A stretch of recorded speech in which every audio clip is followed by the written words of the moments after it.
There was a woman that somehow, I don't remember which beach, but as they saw actually.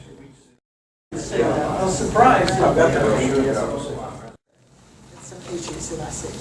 One overriding consideration that I have not seen in the previous environmental impact statements or in this draft supplemental environmental impact statement is the environmental impact of the accumulation of radionuclides in the environment, in the biosphere.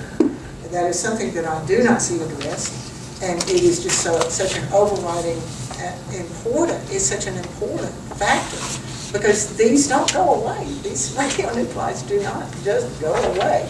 They may transform, they radiate out energy trying to stabilize, and tritium, which is the overriding liquid effluent from this type of reactor that Sequoyah is particularly insidious. The reason that it is because it actually bonds with oxygen and transforms fresh water, H2O, into radioactive water, H3O. And it cannot be filtered, it cannot be destroyed, because it becomes the water. And that water gets into our food chain, it's into the grass, it's into the soil, it's into the river, it's into the drinking water, it's into our bodies. And it's in our bodies, no matter how long it's there. It is flushed relatively quickly. A lot of it is, not necessarily all of it, is flushed relatively quickly. But it's still emitting the entire time it's inside of our bodies. And it damages cells. We know that radiation damages cellular structure, and it damages DNA. And the lower doses are known to damage DNA, and it can break the structure of the DNA itself, so that you get long-term reproductive and hereditary damage. So we're leaving this legacy to future generations, and it seems like such an unfair debt to the future for us to leave that.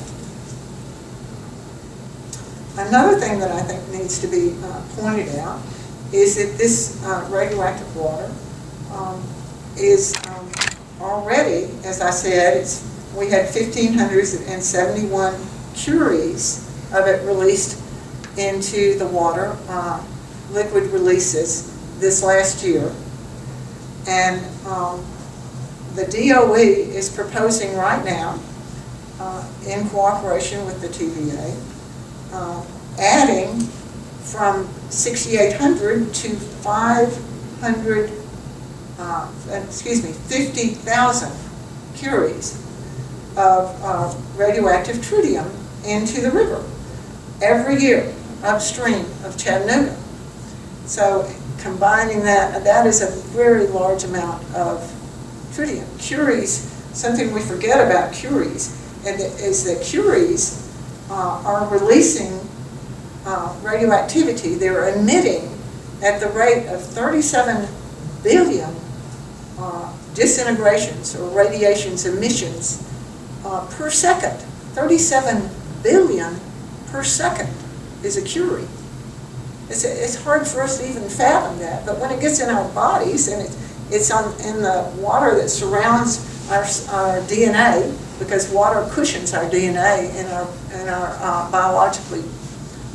biological systems, it can really do damage, and it may not show up right away, but once you start damaging DNA, it's hard to repair.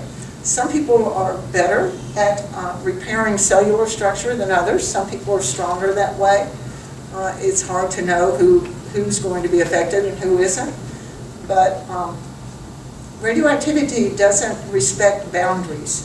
So if we're seeing the tritium in the water in the wells, and we had over the limit, the EPA limit, during 7 months that were reported last year, for 7 months. I don't know if there were more, if this is an ongoing problem now, because they did not report in November and December, I noticed. But this is a problem. It will not stay at the boundary of the plant. Water tends to travel. It finds a way. It seeps. As anyone who's ever had a leak, anyone in the house knows, water finds a way. So it would be very difficult to keep it out of the river, and Chattanooga, it's upstream of Chattanooga, and Chattanooga gets its drinking water from the river. So I think this is a major concern, and the accumulation, the cumulative effect, I ask that you please consider that. It is difficult. I know it's not an easy subject to tackle, but I think that an environmental impact statement can't really be accurate without considering the cumulative effect of radioactivity. Thank you very much. Thank you, Gretel. Don?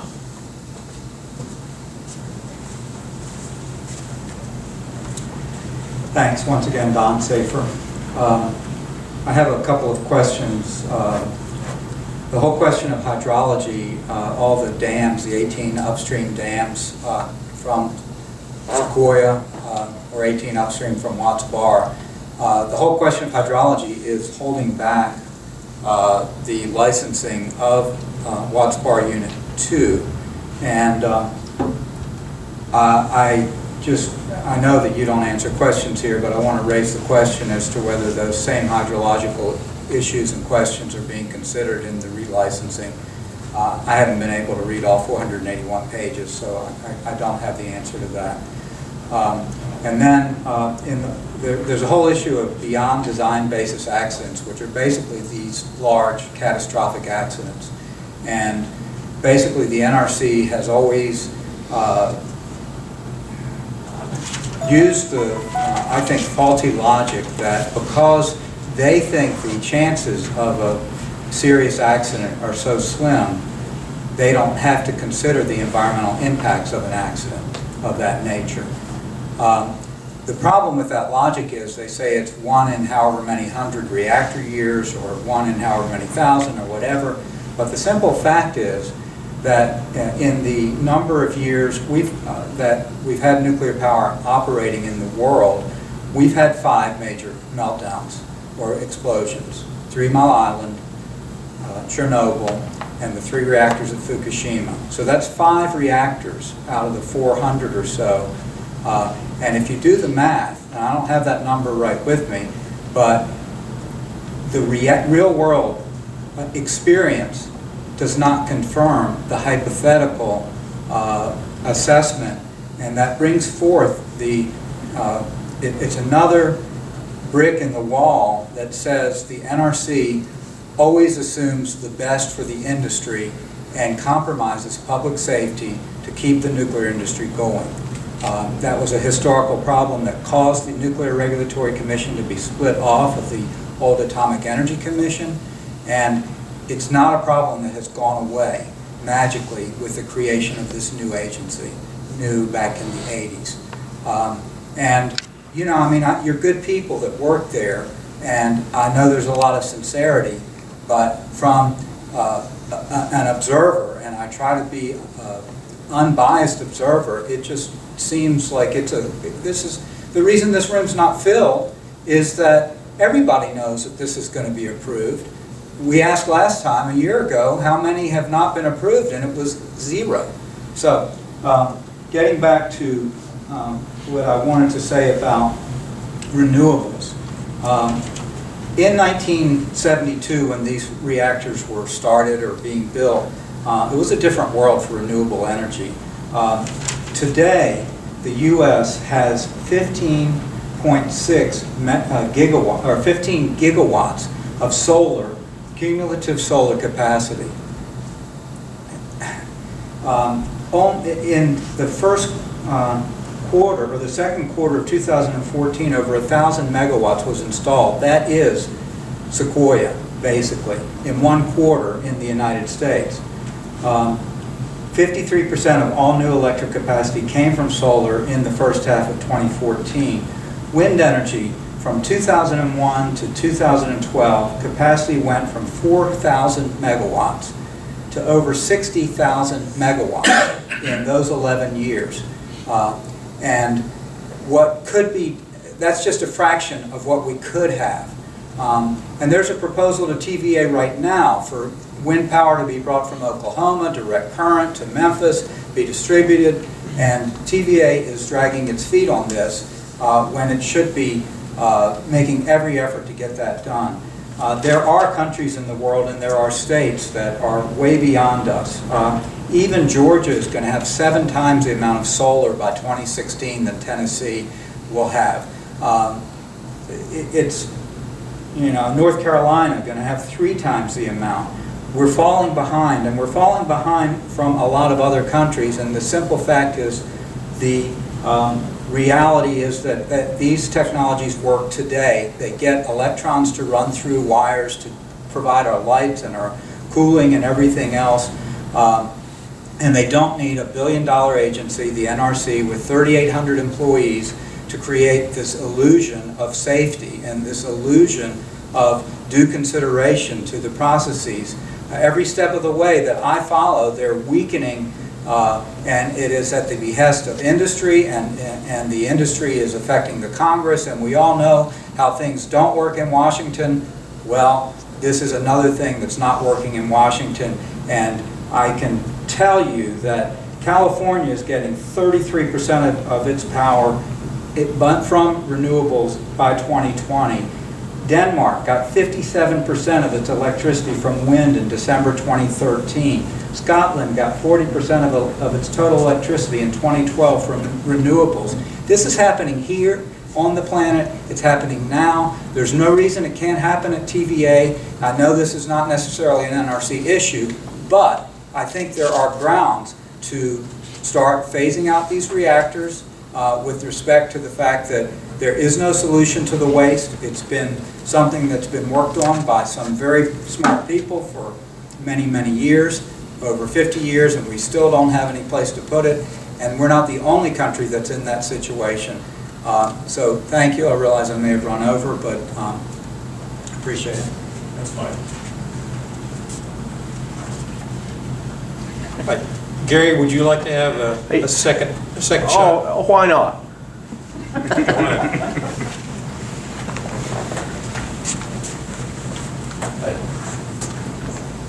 Thank you. I appreciate the time. And, you know, even though we may speak in opposition to certain issues, this is the one thing that makes our nation so great is the ability to come forward and speak to our government in such a fashion as we are doing. It doesn't matter whether we may oppose an issue or support an issue. The importance of this is to address our government bodies in our system of redress that we have. This is very important. I've seen a lot of nations in the world. I'm an old retired military guy, traveled the world over. You don't see this in Russia. You don't see this in China. And evidently in Japan, you didn't see that very much either over there. Some of what we consider progressive type of nations. But there is one other thing. As I mentioned before, Gary Morgan, I'm the director of the Community Radiation Monitoring Project, and there are some concerns within the community. Up and down the river here, we monitor radiation from Knoxville basically over to the Mississippi-Alabama line concerning Browns Ferry, Sequoyah, Watts Bar, and also we're concerned about radiation coming off the Oak Ridge Reservation and what's been dumped in the environs surrounded here from Oak Ridge particularly. But I just want to, one point I do want to convey to you, there is a problem in the Tennessee River Valley. I've discussed this with public relations people. I've discussed this with the TVA. Even I have not discussed it in depth with the NRC, but I have discussed the problem with with cancer incident rates and mortality rates with many learned people, to include college professors and people in field epidemiologists. And there is a problem here. We are seeing increased cancer rates, particularly here in East Tennessee, in not Hamilton County, but the county north, Ray County. It has the dubious distinction of being number 1 in the state of Tennessee for cancer incident rates, and number 17 of all the counties in the United States for cancer incident rates. We see strange cancers such as brain cancer. We have a problem in Jackson County, my home, with male brain cancers is extremely high. Here in Hamilton County, breast cancer is high. And we do not know if radiation is a causative factor, if that is the etiology of these cancers. We suspect there are many different causes, but we asked the communities, we asked the NRC, the TVA, we asked the public health departments of the various states in which are in the Tennessee Valley region, help us identify what is the degradation of the health in our communities. This is important. This is important to us as people. This is important to our children and grandchildren. So I just want to leave at that word. We do care. We appreciate the NRC. We appreciate the TVA and keeping the power on. And thank you very much. We appreciate this opportunity.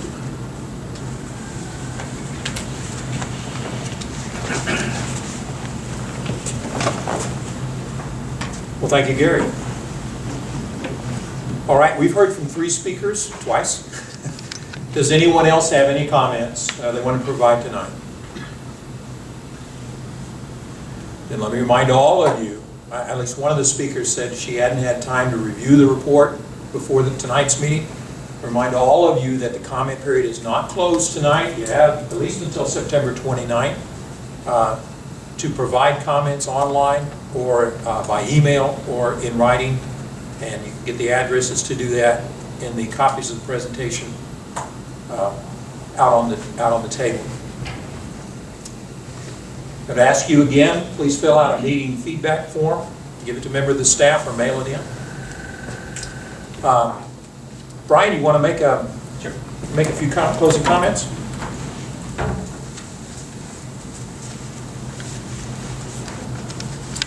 Well, good evening. My name is Brian Whittick. I'm the chief of the Environmental Projects Branch in license renewal. I'd like to thank everybody for taking the time out, on this Wednesday evening. I'm sure everybody has busy lives, and as Gary said, it's very important we at the NRC view it as one of our core values to be open and transparent, and to involve the public. We value all of your comments, and look forward to reviewing them and providing insights into the finalizing of the environmental impact statement. I'd like to thank David for your multiple presentations today, and Bob for facilitating the meeting. As Bob and David pointed out, there's still 12 days until the end of the public comment period, of course pending review of Gretel's request for extension. Any other comments? We welcome all comments that anyone may have. Following this meeting, we have a number of folks from the Nuclear Regulatory Commission that are available for follow-on discussions. We welcome further dialogue. We should be around for some time as we pack up and get ready to call it an evening. So with that, turn it over to Bob to close the meeting. Thank you. All right, with a final request for meeting feedback forms, and to remind you that the NRC staff will stay available for one-on-one discussions. Thank you all very much for your time, and this meeting